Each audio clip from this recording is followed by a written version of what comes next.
بسم اللہ الرحمن الرحیم۔ دوستو، آج ہم اسلامک ہسٹری میں مور کے بارے میں کچھ بات کرتے ہیں۔ کیا آپ جانتے ہیں کہ یہ خوبصورت مور جتنا اب خوبصورت دکھتا ہے، اس سے بھی کئی گنا زیادہ جنت میں خوبصورت تھا، اور اس سے کیا ایسی خطا ہو گئی تھی کہ اللہ پاک نے اس کو جنت سے نکال دیا؟ آئیے مور کی کہانی کا آغاز کرتے ہیں۔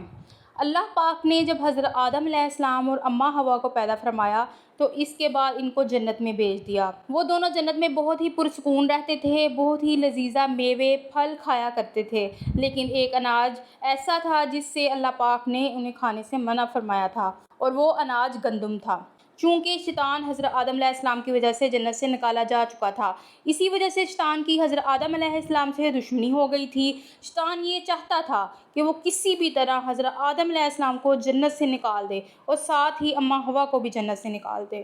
جب شیطان کو یہ خبر ہوئی کہ حضرت آدم علیہ السلام کو تمام میوے کھانے کی اجازت ہے لیکن گندم کھانے کی اجازت نہیں ہے، تو شیطان کے دل میں انتقام کی آگ بھڑک اٹھی، اور وہ 300 سال تک جنت کے دروازے پر بیٹھا رہا۔ وہ اس آس پہ جنت کے دروازے پر بیٹھا رہا کہ جنت سے کوئی باہر آئے تو میں اس سے بات کر سکوں۔ ایک دن اچانک سے مور جنت سے باہر آ گیا۔ شیطان اس کو دیکھتے ہی بہت خوش ہوا۔ شیطان نے پوچھا، اے خوبصورت پرندے، تم کون ہو؟ مور بولا، میں مور ہوں، اب تم اپنا تعارف کرواؤ۔ شیطان نے جواب دیا کہ میں عالم کروبیہ کا ایک فرشتہ ہوں، میں اللہ پاک کی عبادت سے ایک پل بھی غافل نہیں ہوں۔ میں چاہتا ہوں کہ میں جنت میں جاؤں، وہاں کی نعمتوں کو اپنی آنکھوں سے مشاہدہ کروں۔ شیطان مور سے کہنے لگا کہ تم مجھے جنت کے اندر لے جاؤ، میں تمہیں 3 ایسی باتیں بتاؤں گا جس سے تمہیں ابدی زندگی حاصل ہو جائے گی۔ تمہیں بڑھاپا اور بیماری نہیں آئے گی، تم ہمیشہ جنت میں ہی رہو گے۔ شیطان کی یہ باتیں سن کر لالچ میں آ گیا مور۔ اس نے کہا، مجھ میں تو اتنی طاقت نہیں ہے کہ میں تمہیں جنت کے اندر لے جاؤں، لیکن ایک سانپ میرا دوست ہے، وہ شاید تمہاری مدد کر سکے۔ یہ کہہ کر مور سانپ کے پاس آیا، اس کو ساری بات بتائی۔ سانپ بھی شیطان کی باتوں سے بہت خوش ہو گیا، پھر شیطان کو اپنے منہ میں چھپا کر جنت میں داخل ہو گیا، اور یوں شیطان اپنی چال میں کامیاب ہو گیا۔ جنت کے تمام نگہبانوں کو یہ معلوم تھا کہ شیطان یہ چال چل رہا ہے اور جنت میں داخل ہو چکا ہے۔ فرشتے شیطان کو جنت سے نکالنے لگے، تب ہی اللہ پاک کا حکم ہوا کہ اس کو ابھی تک جنت میں ہی رہنے دیا جائے۔ وہ فرشتے اللہ تبارک تعالیٰ کے حکم سے رک گئے۔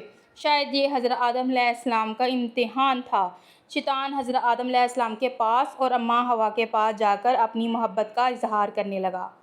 وہ دونوں ہی شیطان کو پہچان نہ سکے، کیونکہ ماضی کے مقابلے میں شیطان کی شکل تبدیل ہو چکی تھی۔ شیطان کہنے لگا کہ میں چاہتا ہوں کہ آپ دونوں ہمیشہ جنت میں اسی طرح زندگی گزاریں، ہمیشہ خوش رہیں۔ حضرت آدم علیہ السلام اس کی بات بہت غور سے سننے لگے۔ شیطان نے کہا، اگر آپ میری بات مان جائیں تو آپ کو جنت کی اور بھی تمام سہولتیں ملیں گی۔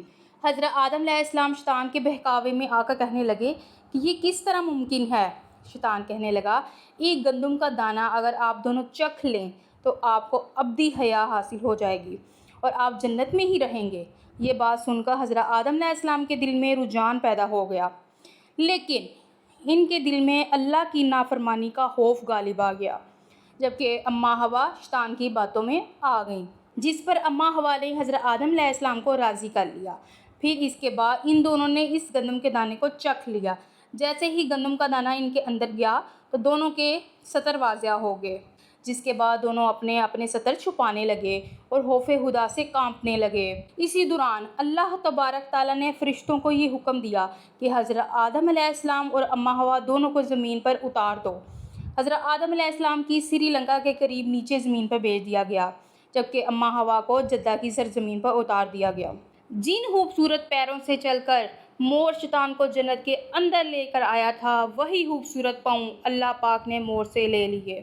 سانپ جو اپنے منہ سے شیطان کو چھپا کر لایا تھا، اس کے منہ کی خوبصورت خوشبو کو چھین لیا گیا، اس میں زہر ڈال دیا گیا، پھر موت کے ساتھ ساتھ سانپ کو بھی جنت سے نکال دیا گیا۔ تو آپ کو یہ مور کی کہانی کیسی لگی؟ کمنٹ میں اپنی رائے کا اظہار ضرور کیجیے گا۔